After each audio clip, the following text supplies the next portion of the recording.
বড় খবর, ভোটার ভেরিফিকেশনের জন্য যে এনুমারেশন ফর্ম আপনাদেরকে পূরণ করতে হবে তা কিন্তু প্রকাশিত হয়ে গেল।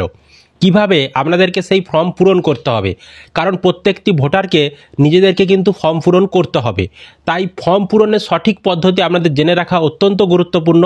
আজকের ভিডিওতে আমরা আপনাদেরকে প্রতিটা অপশন, ভোটার কার্ড ভেরিফিকেশন যে এসআইআর হবে তার যে ফর্ম পূরণ করতে হবে তার প্রতিটা অপশন কিভাবে পূরণ করবেন, কোথায় কিভাবে কি লিখতে হবে, প্রতিটা অপশন সহজভাবে বুঝিয়ে আপনাদেরকে আমি বলে দেব। তো অবশ্যই ভিডিওটি আপনাদের উপকারে আসবে, শেষ পর্যন্ত ভিডিওটি দেখতে থাকুন। চ্যানেলে নতুন হলে এই ধরনের লেটেস্ট আপডেট পাওয়ার জন্য অবশ্যই চ্যানেলটিকে সাবস্ক্রাইব করে রাখবেন, বন্ধুদেরকে ভিডিওটা শেয়ার করে তাদেরকেও খবরটি জানতে সাহায্য করবেন। আর ফেসবুক থেকে যদি আপনি ভিডিওটি দেখে থাকেন পেজটি ফলো করে রাখবেন এবং অবশ্যই কিন্তু বেশি বেশি করে বন্ধুদেরকে শেয়ার করে দিন, তারাও যাতে খবরটি জানতে পারে। চলুন আপনাদেরকে আমি এবার স্ক্রিনে দেখাচ্ছি কিভাবে আপনাদেরকে ফর্ম পূরণ করতে হবে। দেখুন, আপনাদেরকে আমি স্ক্রিনে যে ফর্মটি দেখাচ্ছি এই ফর্মটিই কিন্তু আপনাদের বাড়িতে দিয়ে যাবে বিএলও এবং আপনাকে এই ফর্মটি পূরণ করে জমা করতে হবে। তো এই ফর্মটি কিভাবে পূরণ করবেন, উপরেই দেখুন এনুমারেশন ফর্ম বলে লেখা রয়েছে, তার নিচে রয়েছে name and contact number of BLO pre printed, অর্থাৎ এখানে আপনার এলাকার যিনি বিএলওর দায়িত্বে রয়েছেন তার নাম লেখা থাকবে এবং তার ফোন নাম্বার লেখা থাকবে, যাতে আপনাদের প্রয়োজন হলে তার সঙ্গে আপনি কলে কথা বলতে পারেন, কোনো সমস্যা হলে তার কাছে যাতে জানতে পারেন সেই কারণে। তারপরে দেখুন এখানে লেখা রয়েছে elector name epic address pre printed, অর্থাৎ এখানে ভোটার কার্ড যার তার নাম লেখা থাকবে, তার ভোটার কার্ডের নাম্বার লেখা থাকবে, তার ঠিকানা এখানে লেখা থাকবে এবং সিরিয়াল নাম্বার এখানে লেখা থাকবে, পান নাম্বারও লেখা থাকবে, নেম এসসি বা পিসি অর্থাৎ বিধানসভার নাম যেটা কনস্টিটিউন্সির নাম সেটাও লেখা থাকবে এবং স্টেট অর্থাৎ আপনার যে রাজ্যের নাম সেটাও কিন্তু এখানে লেখা থাকবে। এগুলো আপনাদেরকে লিখতে হবে না, ফর্ম যে ছাপানো হবে সেই ছাপানো অবস্থায় আসবে, আপনার নাম ঠিকানা সমস্ত কিছু ছাপানো অবস্থায় আসবে, আপনাদের নামে নামে ফর্ম আসবে। এখানে একটি কিউআর কোড দেওয়া থাকবে আর এখানে ওল্ড ফটো প্রি প্রিন্টেড, এখানে আপনার ভোটার কার্ডে বর্তমানে যে ছবিটি রয়েছে সেই ছবিটি এখানে থাকবে। আর এখানে বলেছে পেস্ট কারেন্ট ফটো, আপনি বর্তমানে যে আপনার রিসেন্ট যে ছবি কালার যে পাসপোর্ট ছবি সেই কালার ছবি আপনি এখানে একটি চিটিয়ে দেবেন। তাহলে কি হবে, যখন ফাইনাল ভোটার লিস্ট পাবলিক করা হবে এবং আপনার বাড়িতে যখন নতুন ভোটার কার্ড আসবে তখন কিন্তু আপনি নতুন যে ছবিটা এখানে চেটাবেন সেই ছবিটাই কিন্তু আসবে। ঠিক আছে, তারপর বলেছে ডেট অফ বার্থ, এখানে আপনার ডেট অফ বার্থ লিখতে হবে। এই যে ডিডি ওয়াই লেখা রয়েছে, তার মানে প্রথমে ডেট লিখতে হবে, তারপর মাস লিখতে হবে, তারপর ইয়ার মানে বছর লিখতে হবে। যিনি ফর্মটা পূরণ করছেন তার এখানে কিন্তু যিনি ফর্ম পূরণ করবেন তার নামটা আগে থেকেই লেখা থাকবে, তার নামেই কিন্তু ফর্মটা আসবে। তারপর আধার কার্ডের নম্বর অপশনাল মানে হচ্ছে আপনি দিতেও পারেন নাও দিতে পারেন, আপনার ইচ্ছা। আধার কার্ডের নাম্বার এখানে আপনি লিখতে চাইলে লিখে দেবেন। তারপর মোবাইল নাম্বারের ঘরে আপনার মোবাইল নাম্বারটি লিখে দেবেন। তো এখানে ফাদার্স অথবা গার্ডিয়ান নেম, এখানে আপনার বাবার নাম অথবা অভিভাবকের নাম আপনি লিখে দেবেন। তারপর এখানে বলেছে ফাদার্স অথবা গার্ডিয়ানের এপিক নম্বর, এখানে তার ভোটার কার্ডের নাম্বারটি আপনি লিখে দেবেন। উপরে যে বাবার নাম লিখছেন তার বাবার ভোটার কার্ডের নাম্বারটা এখানে লিখে দেবেন। ইফ অ্যাভেলেবেল বলেছে যদি থাকে আপনি লিখবেন ভোটার কার্ডের নাম্বার, নইলে না লিখলেও কোনো সমস্যা নেই, তবে লিখে দিলেই ভালো হয়।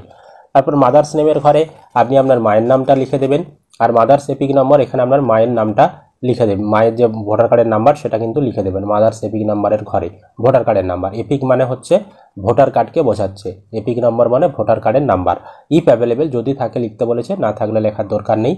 আর যাদের বিয়ে হয়ে গেছে তাদের ক্ষেত্রে কিন্তু বাবা মা কিন্তু বাপের বাড়ির যে বাবা মা সেটাই কিন্তু আসল বাবা মা, যাদের সঙ্গে রক্তের সম্পর্ক রয়েছে। ঠিক আছে, যারা মেয়েরা আবেদন করবেন বিবাহিত মহিলারা তারা কিন্তু বাবা এবং মায়ের নামে নিজের যে আসল বাবা মা রক্তের সম্পর্ক যাদের সঙ্গে রয়েছে সেই বাপের বাড়ির বাবা মায়ের নামই কিন্তু লিখবেন।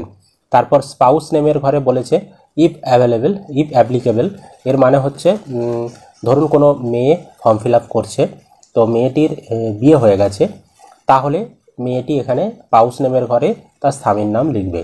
আবার ধরুন কোনো স্বামী ফর্ম ফিল আপ করছে, এবার স্বামীর বিয়ে হয়ে গেছে, মানে ছেলেটির বিয়ে হয়ে গেছে, তার স্ত্রী রয়েছে, ছেলেটি যখন ফর্ম ফিল আপ করবে তখন এখানে তার স্ত্রীর নাম লিখবে, মানে স্বামী ফর্ম ফিল আপ করলে স্ত্রীর নাম লিখতে হবে, স্ত্রী ফর্ম ফিল আপ করলে এখানে স্বামীর নাম লিখতে হবে। বলেছে স্পাউস এপিক নম্বর, অর্থাৎ এখানে স্বামী আবেদন করলে স্ত্রীর ভোটার কার্ডের নাম্বারটা লিখতে হবে আর স্ত্রী আবেদন করলে স্বামীর ভোটার কার্ডের নাম্বার লিখতে হবে।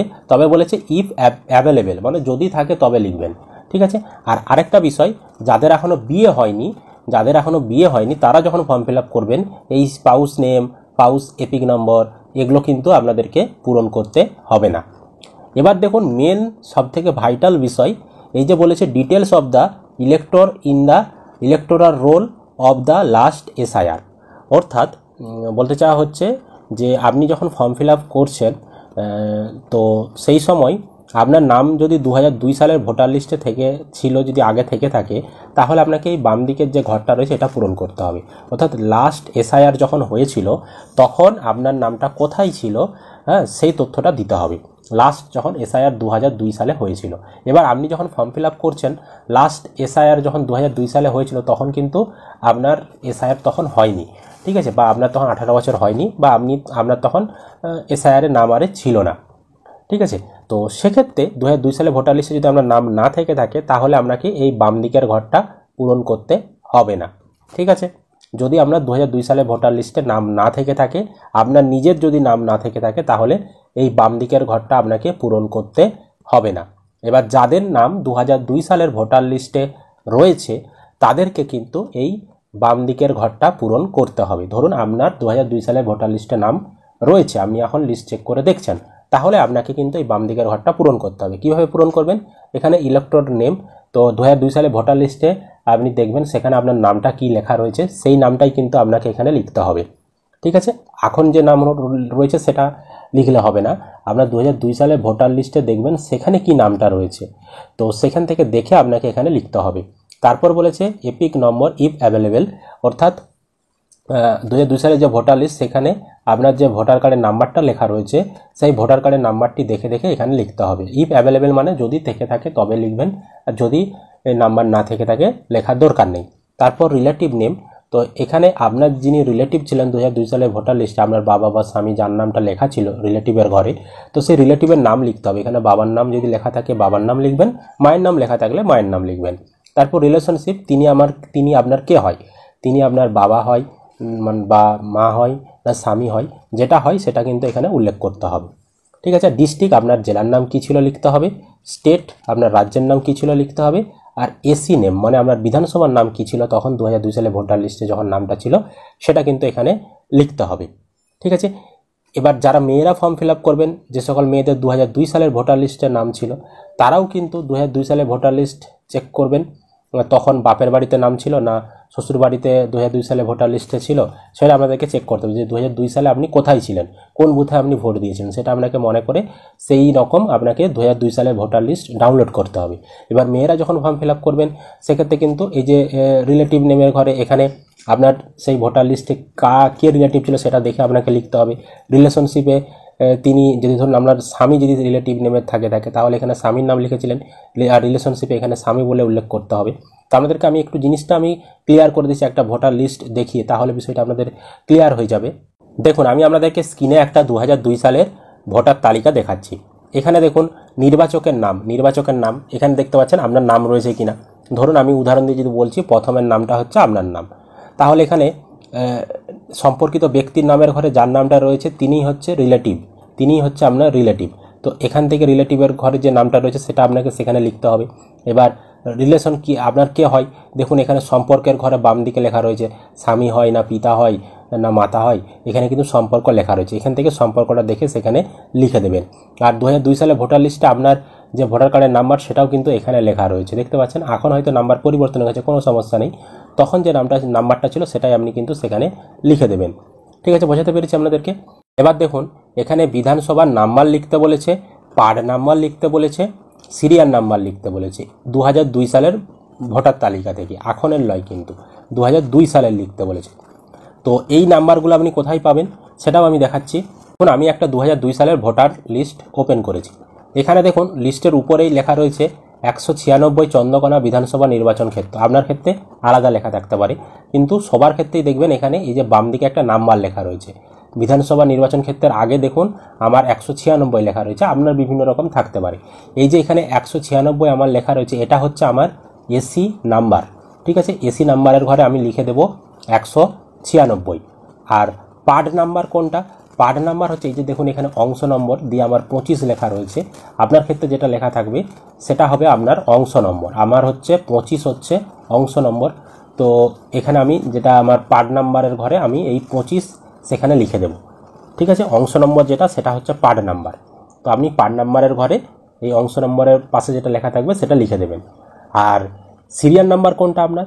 সিরিয়াল নাম্বার হচ্ছে এখানে ক্রমিক নম্বরের ঘরে দেখুন পরপর সিরিয়াল অনুযায়ী একটা নাম্বার লেখা রয়েছে, তো এটা হচ্ছে সিরিয়াল নাম্বার। ধরুন আপনি এই প্রথমের ব্যক্তিটি, 2002 সালে ভোটার লিস্টে আপনার নাম রয়েছে, আপনি হচ্ছেন প্রথমের ব্যক্তি, তাহলে আপনার সিরিয়াল নাম্বার কত হবে না 276 হবে আপনার সিরিয়াল নাম্বার। আর যদি আমি উদাহরণ দিয়ে বলি যে এই লাস্টের ব্যক্তিটা হচ্ছে আপনি, তাহলে আপনার সিরিয়াল নাম্বার কত হবে না 281। ঠিক আছে, এইভাবে আপনি কিন্তু 2002 সালের ভোটার লিস্ট থেকে সমস্ত তথ্যগুলো খুঁজে নেবেন। তো আপনি লিস্ট থেকে খুঁজে এখানে আপনি এসি নামের নাম্বারের ঘরে লিখে দেবেন, পার্ট নাম্বারের ঘরে এবং সিরিয়াল নাম্বারের ঘরে তথ্যগুলো লিখে দেবেন। তারপরে দেখুন ডান দিকে আরেকটি ঘর রয়েছে, এখানে বলেছে details of the relative whose name is given in the previous column in the last SIR. তো এখানে বলেছে আপনার ধরুন নিজের 2002 সালের ভোটার লিস্টে নাম ছিল না, কিন্তু আপনার বাবা অথবা মায়ের বা দুজনেরই 2002 সালের ভোটার লিস্টে নাম রয়েছে, তাহলে আপনি চাইলে এখানে আপনার বাবা বা মায়ের যে কোনো একজনের যে 2002 সালে ভোটার লিস্টে নাম ছিল তার তথ্যটা এখানে আপনি দিতে পারেন। তো আমি এখানে আমার বাবার নাম যেহেতু 2002 সালের ভোটার লিস্টে ছিল, কিন্তু আমার নাম 2002 সালে ভোটার লিস্টে নেই, যেহেতু তখন আমার 18 বছর বয়স হয়নি, তখন আমার 2002 সালে ভোটার লিস্টে নাম ছিল না, তাই আমি কিন্তু 2002 সালে ভোটার লিস্টে যেহেতু আমার নিজের নাম ছিল না, তাই বাম দিকের ফর্মটা আমি পূরণ করছি না। আমার বাবার নাম যেহেতু 2002 সালে ভোটার লিস্টে রয়েছে, তাই আমি এই ডান দিকের ঘরটা পূরণ করছি। তো আমি এবার বাবার তথ্যটা আমি এখানে দেবো। কিভাবে দেবো? এখানে নেমের ঘরে এখানে যার নাম 2002 সালে ভোটার লিস্টে রয়েছে আপনার বাবা অথবা মায়ের মধ্যে, তার নামটা আপনি এখানে লিখে দেবেন। তারপর এপিক নম্বর, তার ভোটার কার্ডের নাম্বারটা 2002 সালে ভোটার লিস্ট থেকে খুঁজে আপনাকে লিখে দিতে হবে।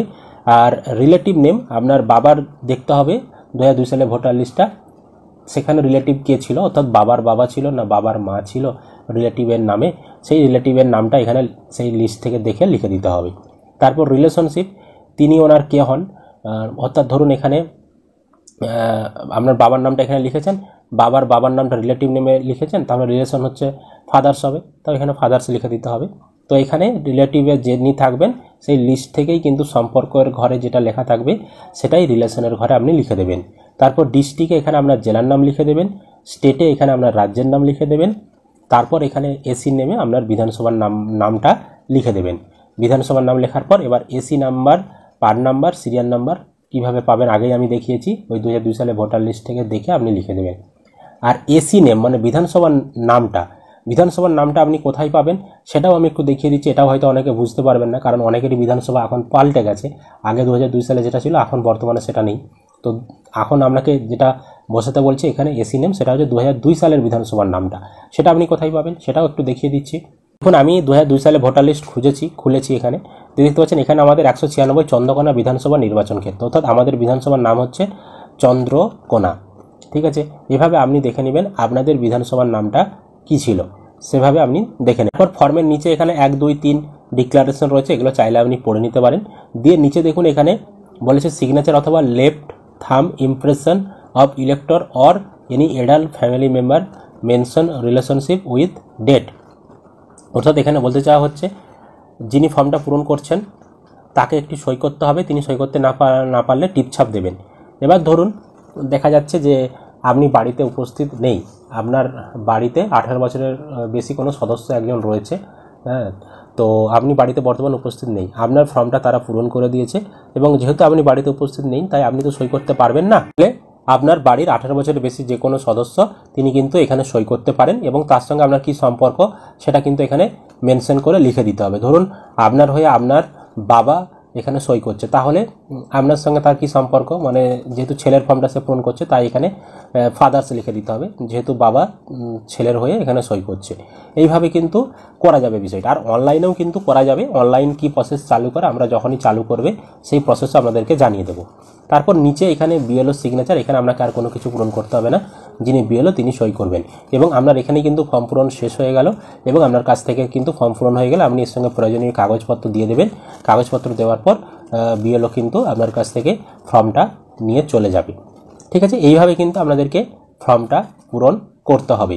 আর কাদেরকে কি কি কাগজপত্র লাগবে, কত জন্ম তারিখ হলে কত কি কাগজ লাগবে, সেই বিষয়টা আমরা একটা সেপারেট আলাদাভাবে ভিডিও করব। আমরা যদিও আগের দিনেই জানিয়ে দিয়েছি যে মোট 12টি কাগজের কথা বলা হয়েছে, তবুও কত তারিখ থেকে কত তারিখ জন্ম হলে কি কি কাগজপত্র লাগবে সেই নিয়ে একটা আলাদা ভিডিও করব। এই ভিডিওতে দেখাতে গেলে অনেকটাই ভিডিও বড় হয়ে যাচ্ছে, তাই অবশ্যই পরবর্তী লেটেস্ট আপডেটগুলো পাওয়ার জন্য আমাদের চ্যানেলটিকে আপনারা সাবস্ক্রাইব করতে ভুলবেন না।